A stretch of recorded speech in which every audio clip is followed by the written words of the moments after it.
แต่ก่อนคนเรามักคิดว่าเมื่ออายุมากขึ้นสมองก็จะหยุดพัฒนาดังเช่นคำกล่าวที่ว่าสอนหมาแก่ให้กระดิกหางไม่ได้จริงอยู่ว่ายิ่งเราอายุมากขึ้นก็ยิ่งยากที่จะปรับเปลี่ยนความคิดหรือพฤติกรรมแต่จากการศึกษาวิจัยล่าสุดพบว่าความเชื่อนี้ไม่เป็นความจริงทั้งหมด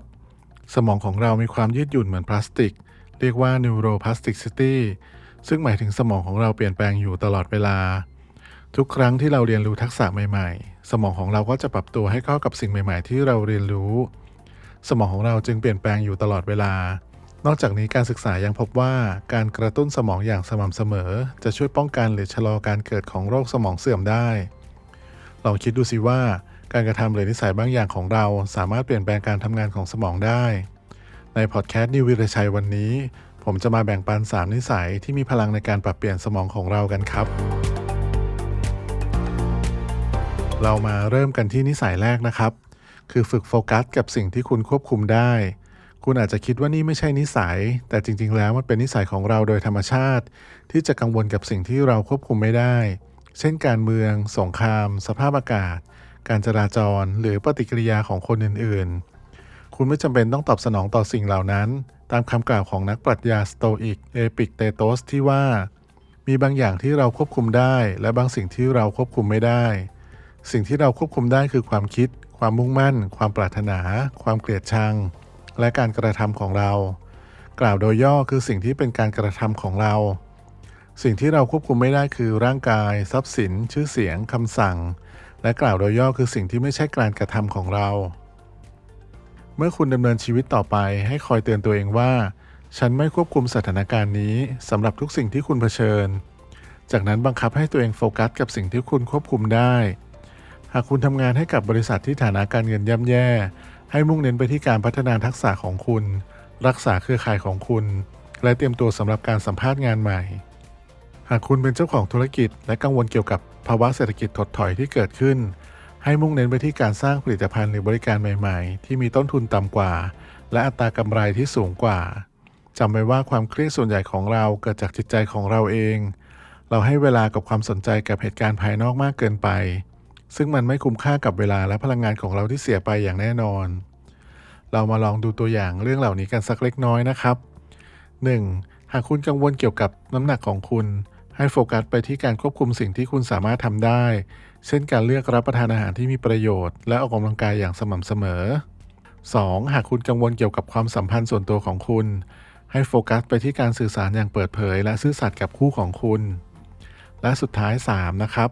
หากคุณกังวลเกี่ยวกับอนาคตของคุณให้โฟกัสไปที่การพัฒนาทักษะและความรู้ของคุณเพื่อให้พร้อมสำหรับโอกาสใหม่ๆที่จะเข้ามาการฝึกโฟกัสไปที่สิ่งที่คุณควบคุมได้นั้นไม่ใช่เรื่องง่ายแต่เป็นสิ่งที่คุ้มค่าที่จะพยายามเพราะจะช่วยคุณลดความเครียดและใช้ชีวิตอย่างมีความสุขมากขึ้นเรามาต่อที่หัวข้อที่2นะครับคือการฝึกทำสมาธิและอยู่กับปัจจุบันจากการศึกษาทางวิทยาศาสตร์พบว่าการมีสติสามารถช่วยลดขนาดของสมองส่วนอะมิกดาลาได้ซึ่งเป็นส่วนหนึ่งในสมองที่จะเติบโตขึ้นเมื่อเราเผชิญกับความเครียดการทำสมาธินอกจากจะช่วยการเปลี่ยนแปลงในส่วนของ Cingulate Cortex ซึ่งเป็นส่วนหนึ่งของระบบลิมบิกในสมองที่เกี่ยวข้องกับการตอบสนองทางพฤติกรรมและอารมณ์แล้ว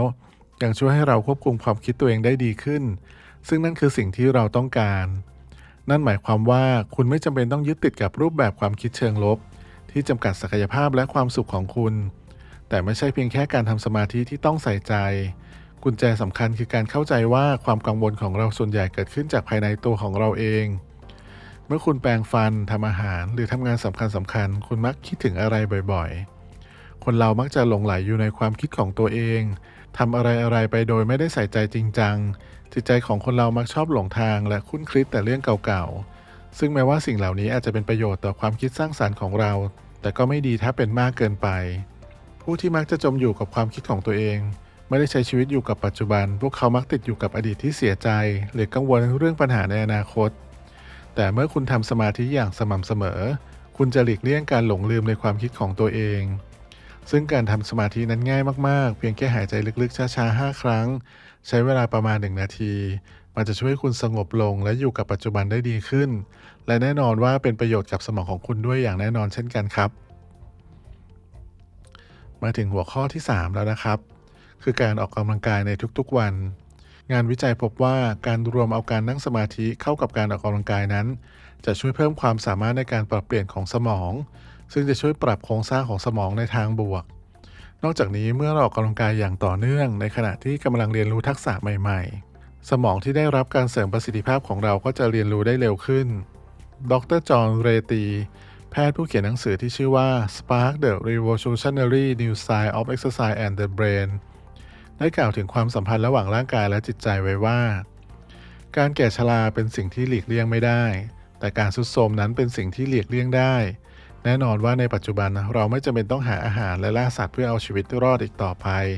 แต่ยีนของเรานั้นถูกออกแบบมาเพื่อกิจกรรมเหล่านี้และสมองของเราก็ถูกออกแบบมาเพื่อกำกับกิจกรรมเหล่านั้น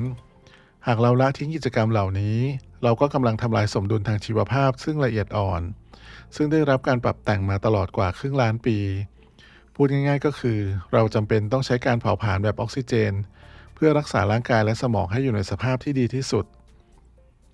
ลองจินตนาการถึงการเคลื่อนไหวของบรรพบุรุษของเราในอดีตพวกเขาเป็นนักล่าและหาของป่า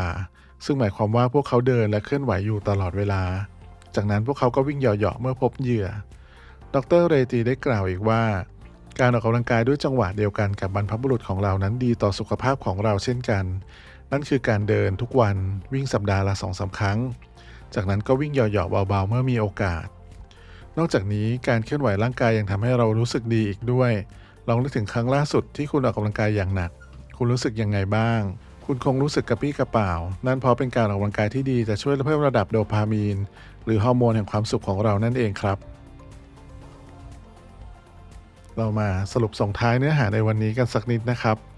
มันก็เป็นเรื่องง่ายที่จะจมอยู่กับกิจวัตรประจำวันของตัวเองทำอะไรซ้ำๆเดิมๆปีแล้วปีเล่ารู้ตัวอีกทีก็เสียเวลาไปหลายปีแล้วเพื่อหลีกเลี่ยงปัญหานี้ให้โฟกัสไปที่การกระทำที่เล็กที่สุดที่คุณสามารถทำได้ในวันนี้นั่นคือนิสัยของคุณเองวิธีที่คุณแสดงกับตัวตนของคุณในชีวิตกิจวัตรประจำวันต่างๆของคุณการทำแบบนี้ไม่เพียงแต่จะช่วยให้คุณบรรลุเป้าหมายเท่านั้นแต่ยังสร้างผลกระทบเชิงบวกต่อโลกรอบตัวคุณและผู้คนที่อยู่ใกล้คุณอีกด้วยเมื่อพูดถึงการสร้างผลกระทบให้เริ่มต้นจากสิ่งเล็กๆแล้วรอคอยผลลัพธ์ที่ยิ่งใหญ่ตัวอย่างนิสัยเล็กๆที่มีผลลัพธ์ที่ยิ่งใหญ่นะครับเช่น 1. ตื่นนอนให้เช้าขึ้น30นาทีทุกวันจะช่วยให้คุณมีเวลามากขึ้นสำหรับออกกำลังกายการทำงานหรือทำกิจกรรมที่คุณรัก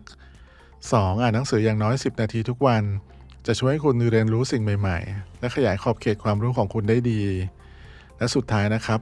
ลองฝึกสมาธิ5นาทีทุกวันจะช่วยให้คุณลดความเครียดเพิ่มสมาธิและควบคุมความคิดของคุณได้ดีขึ้นนิสัยเล็กๆสามารถสร้างความแตกต่างครั้งใหญ่ได้หากเรามุ่งมั่นที่จะทำสิ่งเล็กๆเหล่านี้เป็นประจำเมื่อเวลาผ่านไปผลลัพธ์ที่ได้จะยิ่งใหญ่กว่าที่เราคาดไว้เสมอขอบคุณทุกท่านที่ร่วมเดินทางไปกับเราในวันนี้